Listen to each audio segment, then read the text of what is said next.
سوال آیا ہے کہ جماعت کی طرف سے یہ شرائط رکھے گئے ہیں کہ زکوٰۃ کا مکان ان شرائط کے ساتھ مستحق زکوٰۃ کو دینا جائز ہے یا نہیں۔ شرائط کیا ہیں جی؟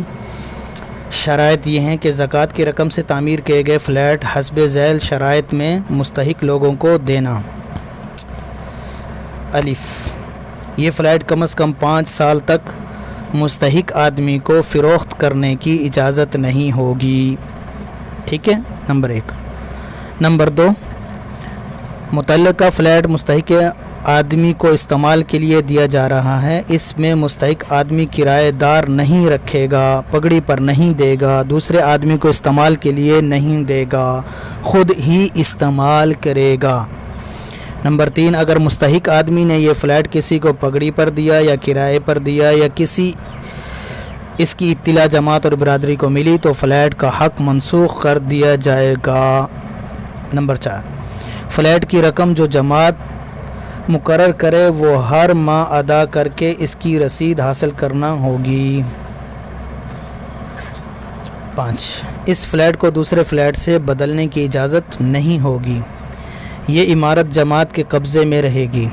اچھا جی، فلیٹ کو بیچنے کے لیے جماعت سے اجازت لینی ہوگی اور ان شرائط کے علاوہ جماعت کی جانب سے عمل میں آنے والے نئے احکامات اور شرائط کو مان کر ٹھیک ہے اس پر بھی عمل کرنا ہوگا۔ تو یہ شرائط ہیں، صحیح۔ تو یہ اگر شرائط ہیں، ان شرائط کے ساتھ اگر کسی مستحق آدمی کو زکوٰۃ کی رقم سے، یاد رکھیے گا زکوٰۃ آتی ہے کہ نہیں، ہدیے کہ نہیں، ٹھیک ہے، زکوٰۃ کی رقم سے فلیٹ یا مکان بنا کر دیا گیا تو زکوٰۃ ادا نہیں ہوگی۔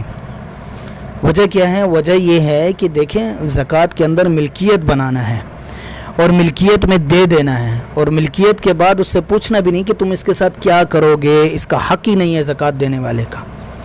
زکوٰۃ دینے کے بعد اس زکوٰۃ دینے والے کو حق نہیں ہے کہ یہ اس سے پوچھے کہ تم اس سے جو ہے یا اسے پابند کرے کہ فلاں فلاں کام کرو گے، تو یہ جائز نہیں ہے، وہ اس کی ملکیت ہے، وہ جہاں چاہے خرچ کرے۔